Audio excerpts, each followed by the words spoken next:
Hello, everyone. Welcome to the Parmenius podcast with Bernard Wills. How you doing today, Bernard? Good. Awesome. Today we have another guest from away that we're excited to talk to. We're talking to Jason Holt. Jason's a professor of kinesiology at Acadia University. His research concerns various topics in aesthetics, the philosophy of sport, and philosophy and pop culture. Recent books include Kinetic Beauty, The Philosophical Aesthetics of Sport, 2019, and more recently, the one we'll be talking about today, The Philosophy of Mixed Martial Arts, Squaring the Octagon, 2021, co-edited with Marc Ramsay. Jason, welcome to the podcast. Oh, thank you for having me. It's a pleasure. Yes. Hello, Jason. Hello, Bernie. Okay. So I guess, what we usually do is I do a little opening spiel. And so, Jason, I'll tell a story about my childhood. My mother thought sports the most frivolous thing on the planet. Okay. And I can sort of see why, because if we think, say, about ancient Greek athletics, or if we think about something like, Aztec basketball or something, the origins of sports seem to be ritual. Okay. Yet sport has taken on this, aura, I guess, of being kind of sort of secularized mass entertainment, right? So it's not like the Olympic festival celebrating the gods or the Aztecs competing to see who gets sacrificed to the sun or whatever, right? Yet I think, and I'm sure you think, Jason, that some of the most intensely engaging, transcendent things that I have seen have been sporting events, right? And I've never entirely worked out what the beauty of sport is or why sport is so compelling or what have you. But you have worked this out, Jason, I think, very beautifully in your book on Kinetic Beauty. And in your, recent work on mixed martial arts. So, go, Jason. Tell us about it. Well, that's a heck of an opening spiel to follow up on. You're right that I've definitely worked on this issue. I wouldn't say I've worked it out, but I appreciate the praise there. Let's start with the notion that sport is frivolous. Yeah. There is definitely something right about that. Sport stands outside ordinary life, as Johann Huizinga would say, talking about play and it's important in life and culture. Interesting. In Huizinga's view, everything we might value about human culture ultimately stems from the play impulse. So the fact that sport also stems from it should not be seen as a mark against it, but rather a mark in its favor. What comes from play over and above nature is a good thing. So we need play over and above the requirements of daily living. And some sports do this in ways that engage different people, obviously. And fighting sports do this in a way that almost transcends the transcendence. So if sport stands outside ordinary life, fighting sports kind of bring us back to ordinary life, insofar as I think a large part of the appeal of something like mixed martial arts, especially to audiences at the very high levels, is that by allowing a variety of techniques from different combat sports and different martial arts, we're actually seeing people exercising their fighting skills. It's safetified, so it's not like a perfect simulation of a war situation or no holds barred fighting, but it gives us a sense of what that is, and it tests those skills. And that's why I think that sport in particular has such an aesthetic appeal for people, at least some people, who are otherwise not inclined to enjoy violence, even as depicted, say, in a fictional film. Sure. If I understand this, Jason, play has a certain frivolity, but in something like boxing or something like mixed martial arts, the implication of threat to your physical safety makes the play almost as serious as play can be, short of being war. Yes. And I think that's a key part of that aesthetic appeal, not only of combat sports generally, but of the more open combat sports in particular, like MMA. There are purists, of course, and I think you're something of a boxing purist. A little bit more, yeah. Yeah.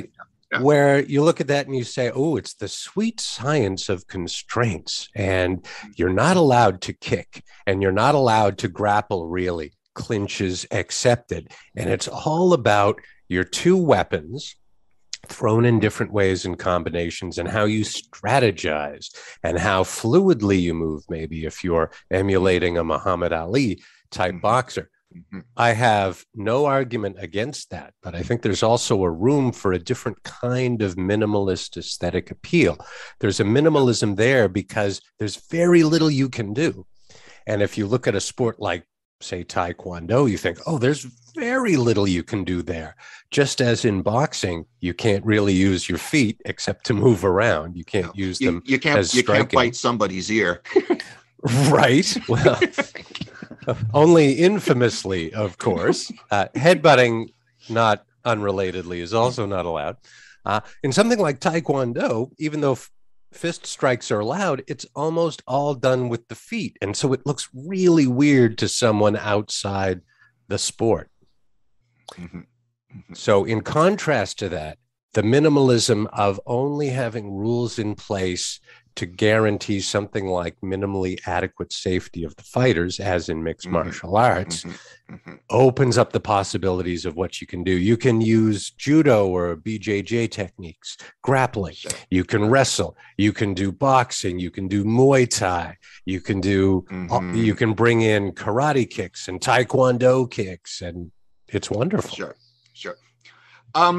Now, it's usual, Jason, for me to, ask a big question of a guest, right? And so I'm going to ask a big question, Jason. So prep yourself. All right. Okay. You didn't say brace yourself. I did. Oh, sorry. No. At least you didn't say that. Didn't say. I didn't say that. Okay. I watch boxing. I still watch boxing. And like recently, I've been watching over fights with Tyson, right? Who, we think of him as this kind of, brute and a comical figure from his later decline, but he was an astounding athlete. Okay. But also a man who was deeply and profoundly exploited by the profession he was in. Okay. I don't know as much about the culture around mixed martial arts, but I find myself torn, Jason, because as much as I love boxing, I really can't defend the culture around it. Right. And Jordan mentioned this to me, and maybe you can elaborate on this, that when you're not watching the famous fighters, right? When you're not watching the elite of the elite of fighters, mixed martial arts unforgiving and brutal. And how do you navigate that in your mind, Jason? That is a big question, to be sure. So you're touching on a couple of different issues here in your big question. And one of them, which some of the contributors deal with, some of the contributors to that book you mentioned, The Philosophy of Mixed Martial Arts, is the idea that in these combat sports, where there is a coercive element, and athletes aren't just freely consenting to participate, as in some boxing cultures, we have something similar to, if obviously less brutal than, gladiatorial combat in ancient Rome. Yeah. And that's going to be morally objectionable for so many reasons. And on that level, these sports, boxing, MMA, and so on, are certainly morally questionable at the very least, and perhaps in need of reform. However, if you look at MMA, a lot of the fighters are pedigreed from other sports. So you have people with college degrees, collegiate wrestlers who come out and choose to participate. who consent, who valorize this as a contest for them. Someone like a B.J. Penn, famous mixed martial artist, came from a very wealthy background. There was no need for him to participate in this, except that he liked the different combat elements, and he was a very good fighter, supremely flexible, and so on. So to the extent that we've got consenting athletes realizing themselves in the octagon, I think it's a wonderful thing. Where people do that out of economic necessity, that's absolutely horrible. Now, as to the second thread I drew out of your big question, the culture surrounding it, there is no question that the culture surrounding a lot of the more popular combat sports, and MMA is the case in point, maybe the case par excellence here, there is an unfortunate toxic masculinity, a bro culture, if you will. And that is deplorable and horrible, but it's not limited to that. Sure. There is another culture of people who authentically appreciate the beauty, who are in it for the aesthetic, not to see people bleed. And I would definitely count myself in the latter.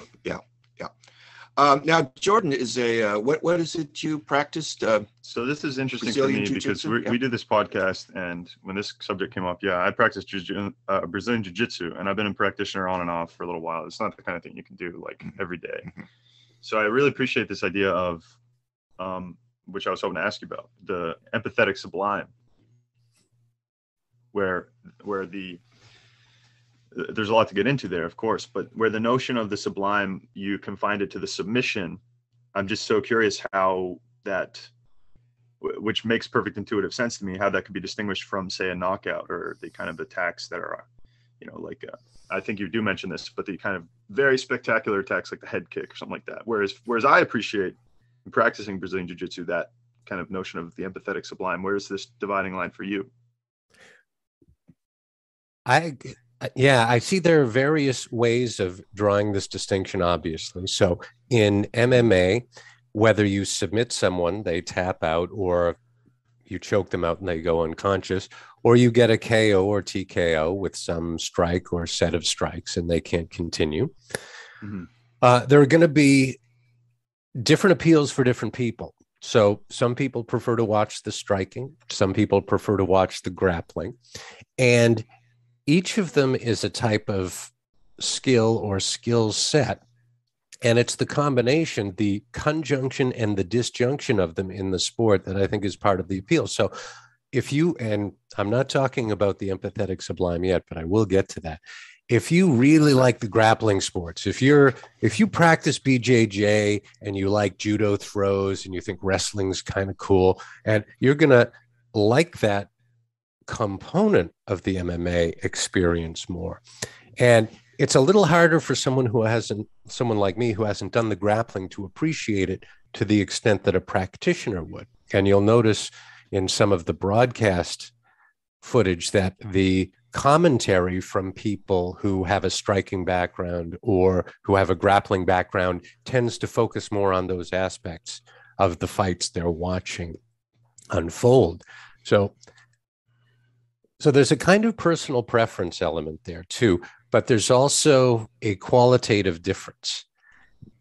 Both types of finishes, submissions and knockouts, are definitive and in some sense preferable to judges' decisions, where we go to the scorecards and they figure out who won which round and so on.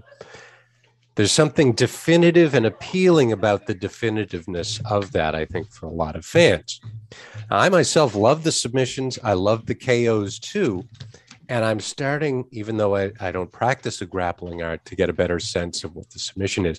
The special appeal of the submission, whether it's in BJJ or MMA or any other sport with submission, is this idea I try to develop in my contribution to the book, the idea of the empathetic sublime. And this just came from a kind of personal reaction to an experience of the beauty of seeing something like a Darce choke or a rear naked choke or what have you in the ring, watching someone else do it. I think, oh, this person, they're doing their best.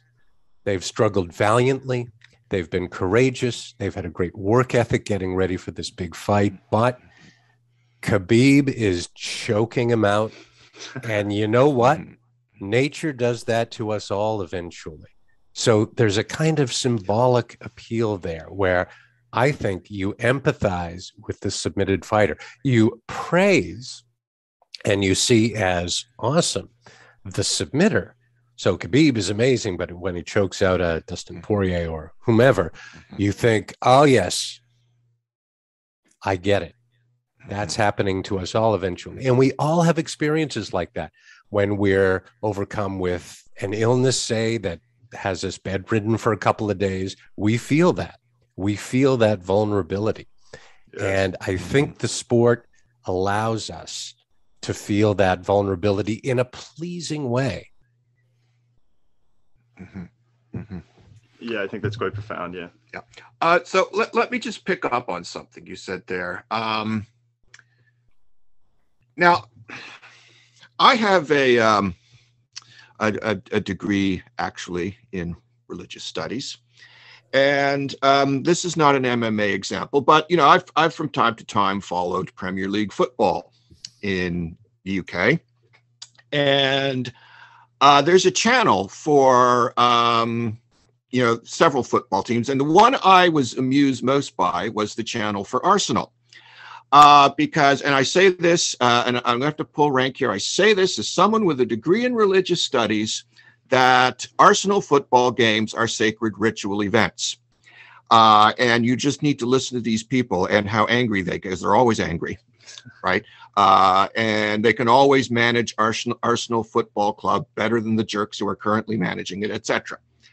And I think part of that is that, you know, sports plays with the symbolic in a certain sense, right? So, I mean, for an obvious example, baseball is kind of the pilgrimage of life, right? American football is war. So, I mean, just to get into the symbolic dimensions of MMA, is there a reason for it transpiring in an octagon? That's an interesting question. And I could tell you stories. Oh, please do. Yeah, the truth is a little more mundane, but I don't think it completely compromises the symbolic richness of that fact. Okay, first qualification. The octagon shape is specific to the UFC and certain organizations. Other organizations have different looking cages. Some are closer to round in shape. Some are just traditional boxing rings, square shaped, and so on. So you can have MMA fights in these different cages. It's not necessarily the octagon, but people talk about the octagon in part because that's the UFC, and the UFC is the premier promotion in the world. Okay, so that aside. Interesting to note that Taekwondo at the Olympic level or at elite levels takes place on an octagonal mat, so the boundaries are similar. However, that is not the derivation of the UFC octagon. Apparently, the person who designed the cage didn't know very much about martial arts. But one thing he did know was martial art films. Oh, and among those martial art films and stars, and I happen to be a fan too, is one Carlos Chuck Norris. Now, Chuck Norris fans like me might know that in the early 80s, he did a movie with Lee Van Cleef, of all people, called The Octagon, in which some deadly combat takes place in an octagonal structure. And there are octagonal mats and so on. And so there's a kind of symbolic richness about the octagon, at least as presented in this fictional film, being the ultimate testing ground for a fighter. Now, the designer of the UFC octagon knew that and said, let's make it an octagon shape. Sounds great. So that's the accident. But that accident notwithstanding, people who know about martial arts and like martial arts films will have that association in their mind. Likewise, there's a kind of formal appeal with the octagonal shape. So when I watch MMA, I think, you know, that's an octagonal shape because of Chuck Norris, and I love Chuck Norris too. Norris. So, yeah. I'm told, Jason, that there are 7 billion people on the planet because Chuck Norris lets them live. So I mean, hey, I love Chuck Norris, and I love Chuck Norris jokes. Right. Yeah, okay, so there's something about the, you know, it's not a pentagon, it's not a hexagon. So there's something about the kind of severe geometric character of the octagonal shape, right? That, say, you know, communicates a sense of, does it communicate a sense of completeness or of wholeness? I think so. So to do circular fighting areas in different sports like sumo and so on. But yeah, I think there's something more compelling about the octagonal shape, and I don't think I can quite put my finger on it, because a circle you expect, a square shape you expect, something in between seems to have a deeper reason for being, and yet seemingly doesn't. Apparently it has a trivial reason for being, but the makers of the Chuck Norris movie and the Lee Van Cleef movie chose that shape. Right. Back to the empathetic sublime, there's something about being pressed against these various, there's something different about being pressed against a curve than this kind of, the cage being this kind of one, what is it, like rectagonal, just domain, I guess. So I find it interesting that boxing transpires, quote unquote, in a ring, but it doesn't, right? It transpires in a rectangle. But someone wants that image of the circle or the ring or the totality, right, as the setting in which the context transpires, the conflict. Sorry. So the combat, and so the octagon maybe represents the globe, maybe it represents the world, maybe it represents, you know, the stage on which human existence plays itself out. I'm just, you know, I'm riffing there, Jason, but go ahead. Yeah, I think there's something right there, and that might dovetail with the idea that when you've chosen this ultimate contest, this ultimate fight, assuming you don't tap out yet or you're not knocked out, there's no way out, and you've chosen that for yourself, except through the fight. Through the fight. So they don't stop. Do they stop fights? Well, when you say they don't stop fights, a knockout would stop a fight, and there are different stoppages for different infractions. So a groin strike will usually give the other fighter a break until they recover and that sort of thing. So there are stoppages. Eye poke. Right. Yeah. And sometimes there's video review, but usually it's 3 5-minute rounds, unless it's a championship or main event, and then it's 5 rounds in MMA. But 5-minute rounds are long. Yes. I've ever competed for a minute. It's I know. It's like a boxing round's 3 minutes, and this is 2 minutes on top of that. And like usually the you know, at the end of the round, the boxer's gassed. He's got to go, right? Yeah.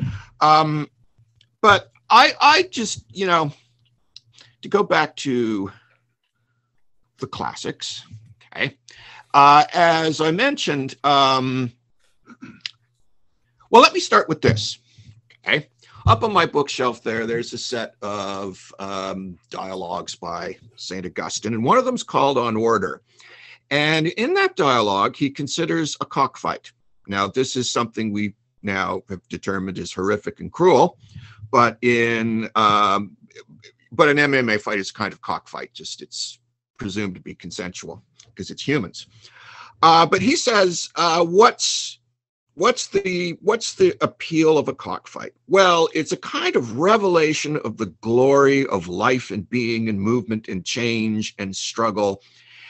Because of course the two roosters are fighting. One of them must submit at the end of the day, and maybe this goes back to the sublime, right? One of the roosters must submit to the other, and it's kind of written in nature which rooster that is. It's just the rooster that's got the, you know, the little bit faster, he's a little bit fiercer, right?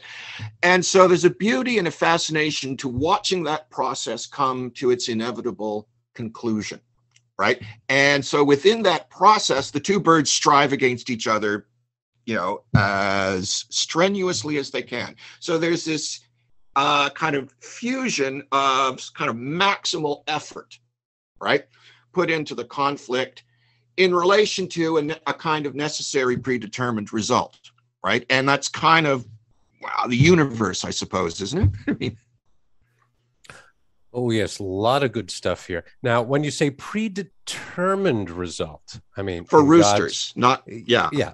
In God's mind, sure. Or in God's mind, or in Homer, the gods know who's going to win. Zeus knows who's going to win. The key part of the appeal, though, for us, and what keeps us intrigued, is that we don't know. We don't know. We might have our bets, we might have our favorites, but that we don't know and are interested in knowing is part of the drama of the sporting contest. Now, now to get back to the cockfight analogy, just unless you wanted to follow up first. No, go ahead.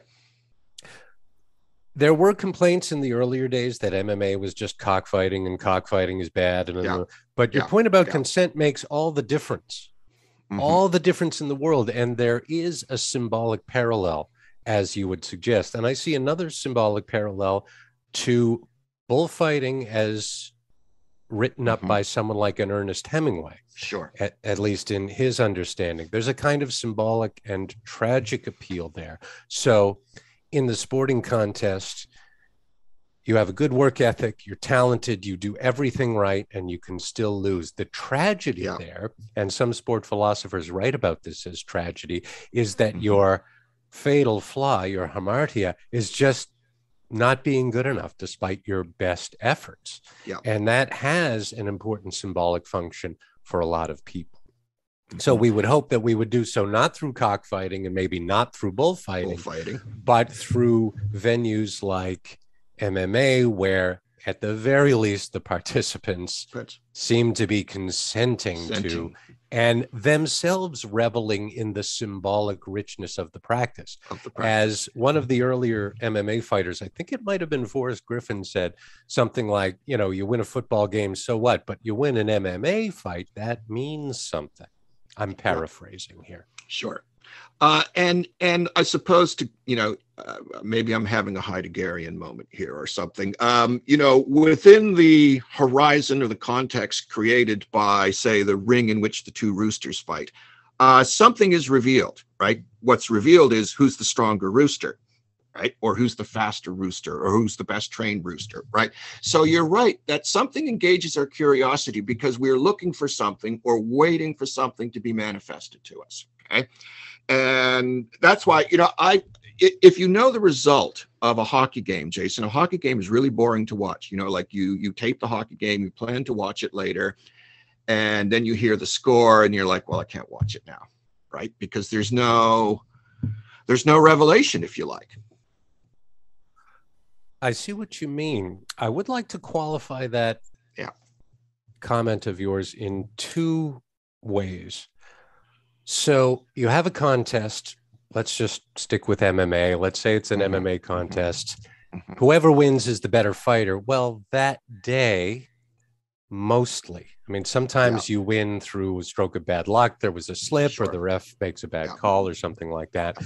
But maybe the better fighter wins 9 out of 10 times, but for some reason, the underdog just summons up an extra bit of grit and is able to overcome the favorite. And that underdog aesthetic is, and the possibility of the generally inferior being momentarily superior is part of the appeal of these sports. And as for taped fights or taped sporting contests, yes, we're often interested in an outcome that we don't yet know, but purists will often rewatch fights, not just for technical notes, but for the sake of the unfolding of the contest itself. So there are a lot of, you know, greatest MMA fights discs that I've seen, even though I know the outcome, because the fights are just beautiful. Yeah. Yeah. Sure. Like I can watch, Mike Tyson against, some of his earlier, and I know he wins because I know he's got a record of 26-0, and this is his 24th fight. He's going to, right. Or any of the Ali Frazier fights. Or any of the Ali Frazier fights, or Rumble in the Jungle. Right. Right. How often can you watch that, even though Ali wins, right? So surprise is one element in the event that's unfolding. But of course, one of the others is beauty. And you have a book on kinetic beauty, right? Yes. Yes. So can you tell us a bit more about beauty? Sure. Beauty in sport. And the idea of beauty here is really not limited to the beautiful, but also would include things like the sublime and other aesthetic properties, harmony, and so on, that are associated with, but not necessarily subsumable by, the beautiful. Yeah. So in this book, I address a number of debates in the philosophy of sport about the aesthetics of sport, and we won't go into tons there, but the framework provided there to not only resolve those debates, but break new ground, is to see a kind of layered view of the aesthetic and aesthetically relevant properties of sport. So there are these 5 levels. At the basic level, you've got the physique of the athlete. That has a kind of aesthetic appeal, at least at high levels. At level 2, you've got individual movements, skilled movements, which are comprised by level 3 performances, where you see distinctive styles and so on. At the 4th level, we have the framework, the rules of a particular sport, sport history, and so on. And at the 5th level, we've got significance. This is where your point about symbolic significance comes in, but also things like dramatic significance, personal significance, the fact that this beautiful movement is a gold medal winning performance, etc. By an underdog, maybe, because we love the underdog. Exactly. And so you've got an underdog not expected to win, but they beat the odds and they do win. And that makes you think well of the person, maybe as courageous, maybe as having true grit or something like that. And that enhances, all else being equal, the aesthetic appeal of their performance. And here I'll interject with some. I mentioned that there are, sporting events I just found to be fantastically transcendent. And one of those was, Giannis, the Greek freak, Giannis Antetokounmpo. I don't know if you might follow have to give me more. Okay. So Milwaukee Bucks, he's like 7 feet. I think he's just under 7 feet tall. He's gangly. He's not particularly graceful, right, in the way he plays. But, there's a certain moment in sports where you just, there's that mysterious thing, momentum. And there was a moment in the, the NBA playoffs last year where you just saw this guy decide, I'm taking this team on my back, right? It's the third quarter. We're down by like 12 or 13 points. I'm not letting this happen, right? And you just see this guy pick up, and it's the sheer vitality and the sheer force of will there, struggling against what's a certain amount of physical awkwardness, right? It's like I compare it to Cézanne, right? There's so many more better painters than Cézanne, but Cézanne is a greater artist than all of them. Right, because you're distinguishing there, let's say, the conventionally approved skill and sense of technique with the ultimate and separable achievement using whatever technique and skill one happens to have, playing the hand you're dealt, as it were. So yeah, you can have a mediocre poker hand and bluff out better hands if you know how to play poker well.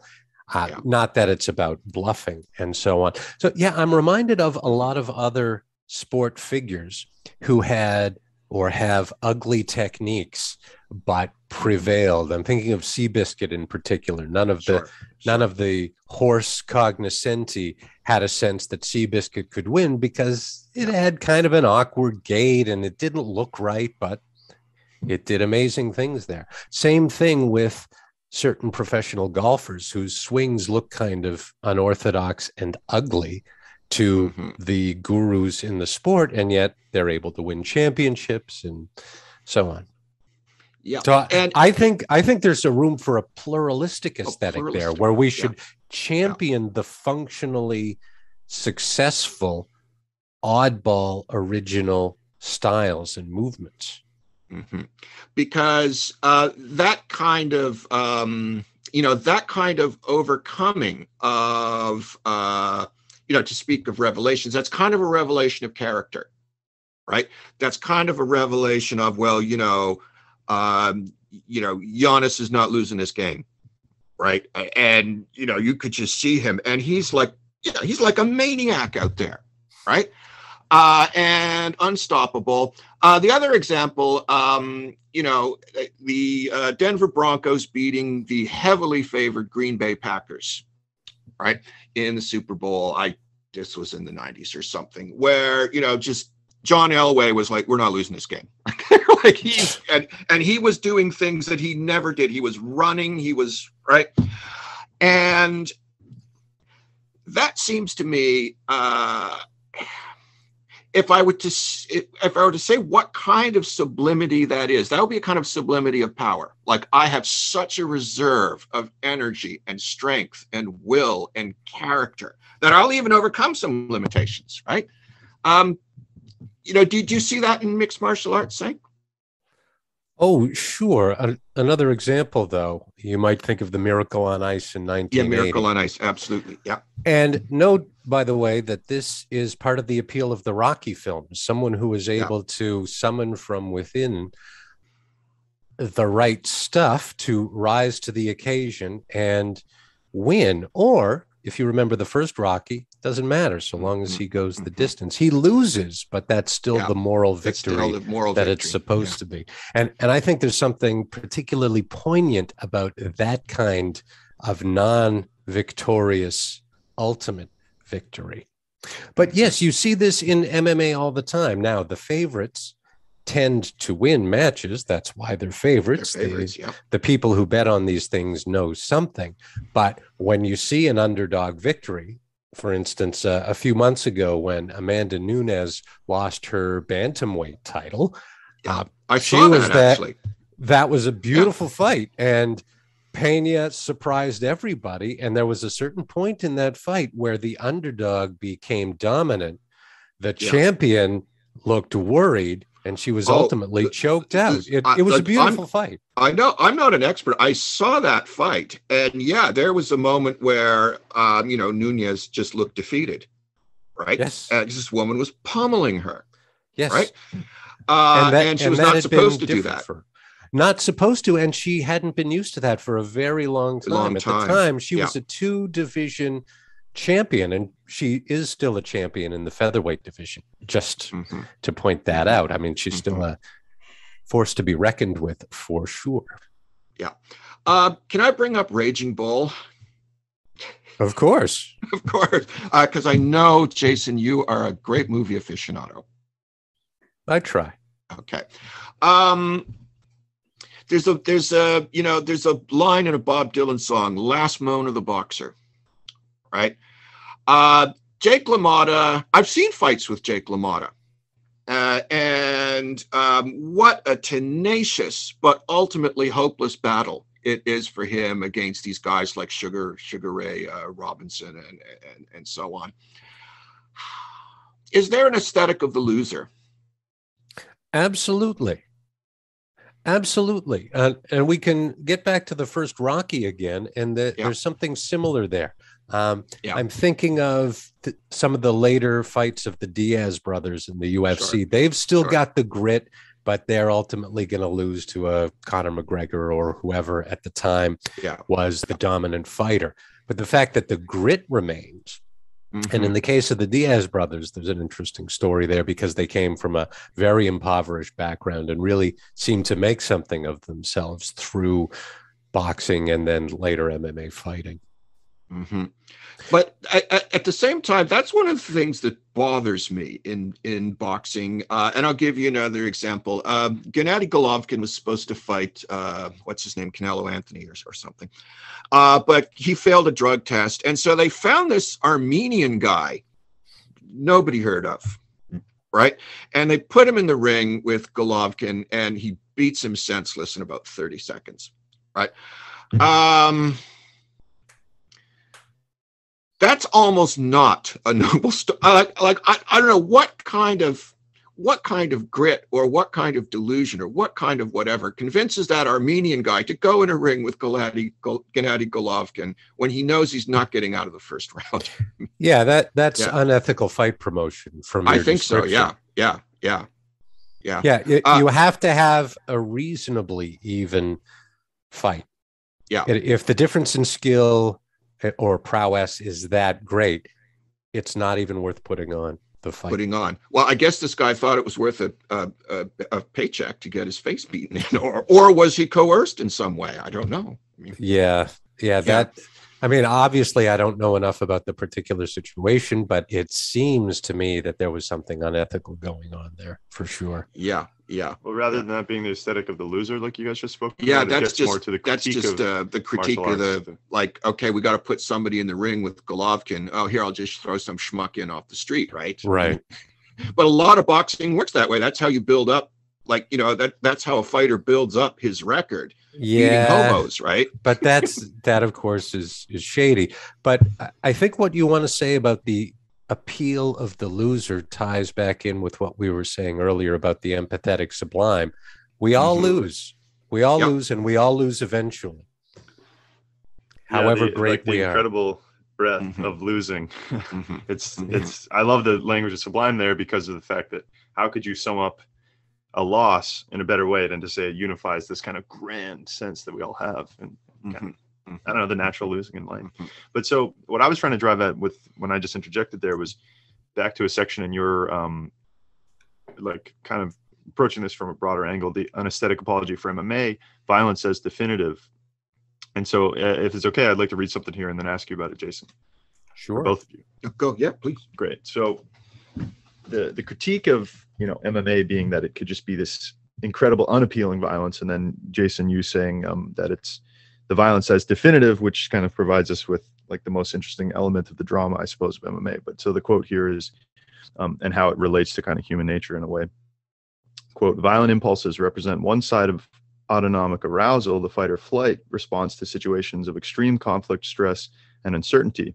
At less extreme levels, such conflicts may characterize everyday human psychology. And as I argue elsewhere, and there's a older passage here from one of your older books, the value of aesthetic experience consists partly in the pleasurable resolution of such conflict. So us being able to see this play out, is that what you mean by the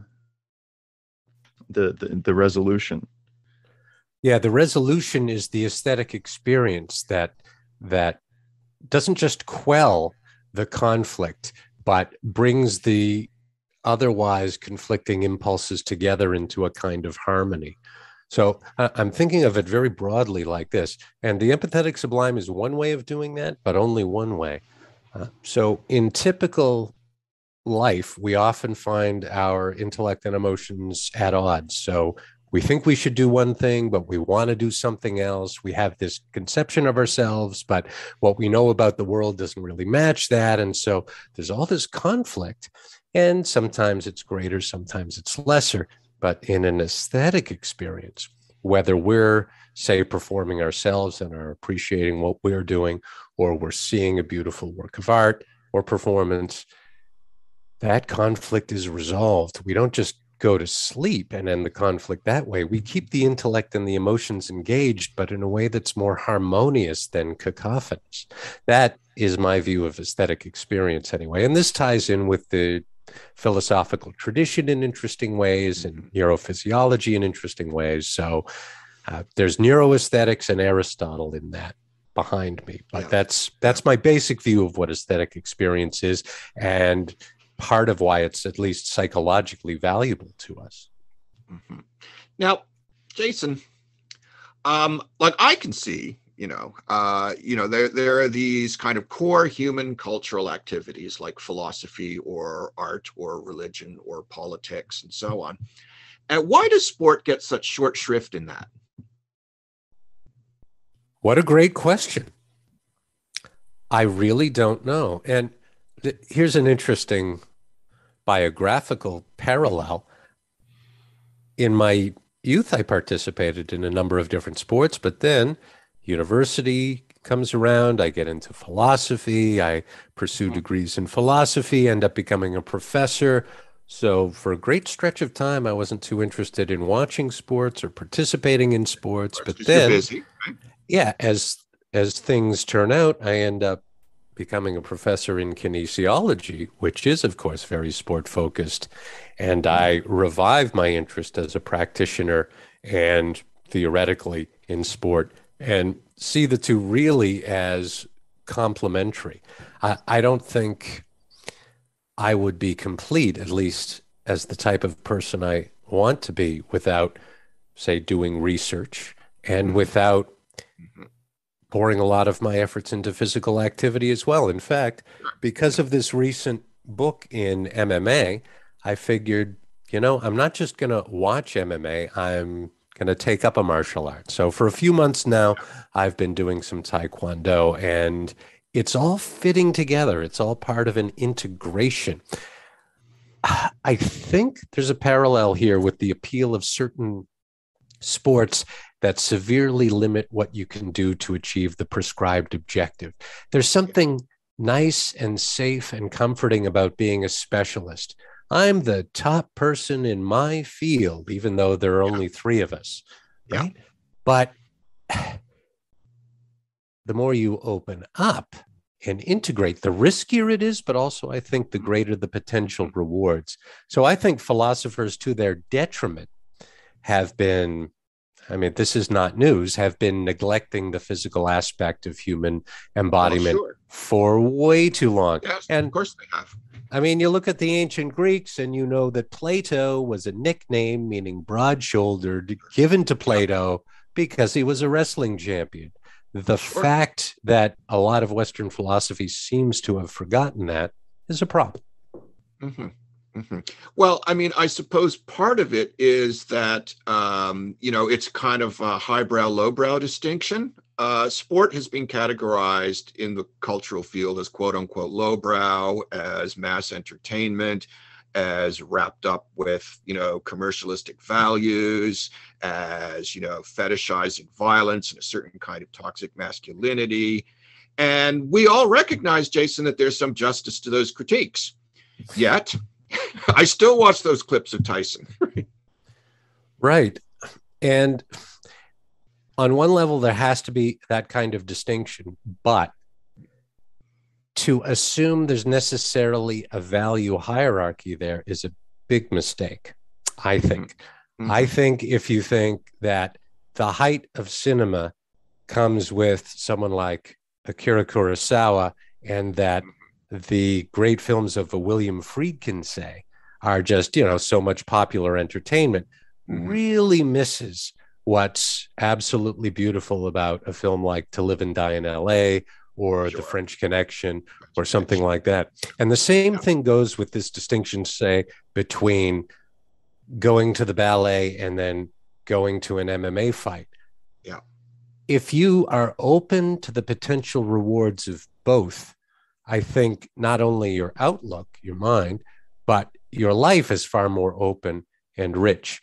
And here's an interesting point, I think. Maybe a lot of sports seem kind of lowbrow, but then you've got the Olympic movement, and that makes them a little more highbrow. And when you bring in martial arts and martial arts techniques, you get a philosophical, spiritual, yes, even religious aspect, at least for those who are open to that possibility. One of the reasons why I'm really excited about doing some Taekwondo myself now is that I'm looking at the martial arts as a kind of way of embodying wisdom, not just learning to fight, but learning to fight as a way of embodying wisdom, not just having it in an overly intellectual sense.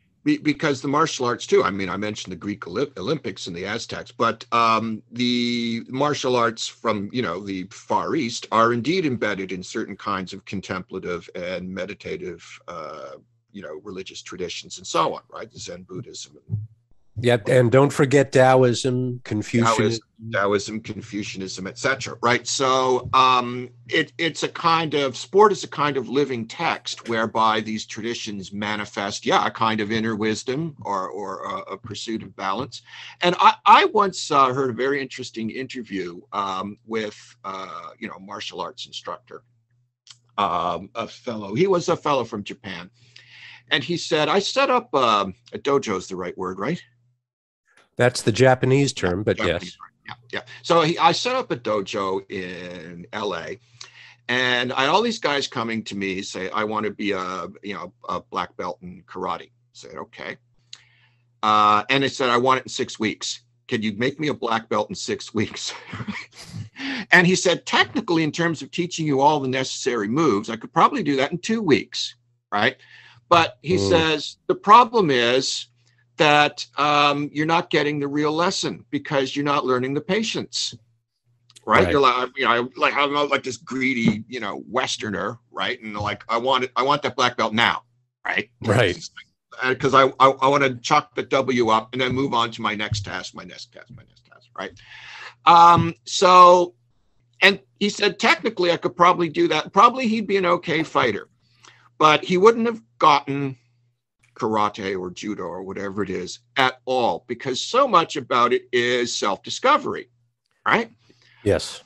So much about it is, as he put it, the patience. And so much about it is, I guess you could say it's kind of aesthetic spiritual practice involving body and mind fused in a direct kind of way. And, the ancient Greeks had the same conception of gymnastics.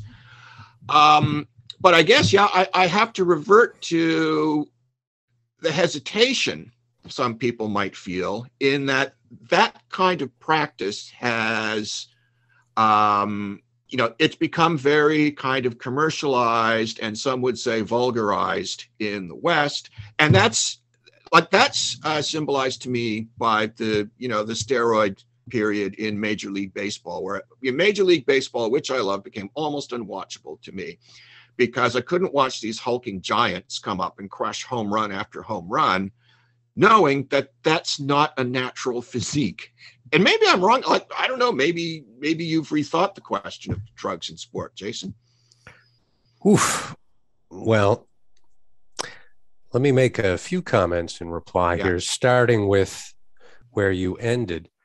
One thing that I don't think has been taken sufficient account of in the philosophy of sport literature relative to performance-enhancing drugs is that if bans are appropriate at all, it's going to be in a very limited sense. So some people are anti-PED in sport or for image enhancement, recreational use, and so on. But I think there's a huge moral difference between someone taking an illicit substance in a sport to gain a competitive advantage in the sport where that's prohibited, and someone, say, taking testosterone to stay pumped up as an action film star. Sure. Think of your favorite names here. And I do mention that in a brief paper. So Mark McGwire breaks Mike Schmidt's home run record. And, well, breaks whose? Mike Schmidt. He was a Philadelphia Philly. He had the major league home run. The recent one. Babe Ruth has the one, or no, Roger Maris has the one way back. But Mike Schmidt had 54 or something, right? What? Mike Schmidt never had a single season home run record. No, but he was kind of by season, he was kind of the home run king. Okay. So he had kind of set the current standard. I know Maris and Ruth had, hit more home runs in the past, but he had set the current standard. And I really resented the implication that Mark McGwire was a better athlete than Mike Schmidt because, well, Mike Schmidt didn't, he didn't have the drugs, right? Right. Well, it's very hard to do cross-era comparisons. Sure. So Usain Bolt versus Jesse Owens. I mean, how do you start? They're running on different surfaces, different equipment, different nutritional wherewithal. I mean, how do you compare? It would be interesting to be able to, But there seems to be, in a lot of sports, this prejudice, and I agree with you here, that the latest is the best. So whoever has the home run record now, Barry Bonds or whomever. I think it's McGuire or Bonds, one of those two. Yeah. Yeah. That they're the best ever. But yeah, of course, it depends on the metrics. So if you look at home runs per at bat, it's still Babe Ruth. It's still Babe Ruth. Yeah. One more thing I wanted to say just about your earlier comment. If we define martial arts as something like systematic fighting styles and practices as means of embodying wisdom, we get a way of distinguishing fairly clearly, I think, the corrupt version of that, where you're not really embodying wisdom, but you're just in it for a fast buck or whatever, from what can be truly beautiful or sublime about the practice. And interestingly enough, with a definition like that, we see how it's possible on some level not to exclude Western combat sports, because some people want to say, oh, boxing isn't spiritual, and so it's not a martial art. But other people say, well, it's a systematic fighting style, and it's part of mixed martial arts, so it kind of is. So to a certain extent, I think Western combat sports can meet this definition if the systematic fighting style actually makes you a better fighter. Sure. And I think it's pretty clear that a lot of Western combat sports do that. Wrestlers are better fighters generally, boxers are better fighters generally, and so on. So I think there's room to say that even if not in the full spiritual sense of, say, embodying Zen Buddhism by doing Kung Fu, you can still say that something like Western boxing is a martial art when practiced in a certain way. Well, the stories we like to tell about something like Western boxing are like dramatic and cultural scripts, right? And, if you've ever seen Joe Louis fighting Max Schmeling, well, that's which fight? There were two, right? Right. So Louis won the second one, I believe. Right. And he lost the first. Clearly, there's all kinds of things you can read in that in terms of international politics. Oh, sure. But it's like Jesse Owens winning at the Berlin Olympics. Yes, right? Very much so. Because it's not a white boxer that defeats the evil Nazi. Okay, it's Joe Louis who defeats the evil Nazi. Of course, he's not an evil Nazi exactly. No, he was not. What happened? He was very good to Joe Louis later in life. No. I guess he was not an ideologue or anything like that. Right. And I think what happened to Max Schmeling was that he was a paratrooper in World War II, and I think he got cholera or something. Okay. But then I think he got rich and financially supported Louis later on. Oh, Louis. Yeah, I could be wrong about that. Oh, no, Schmeling. Yeah.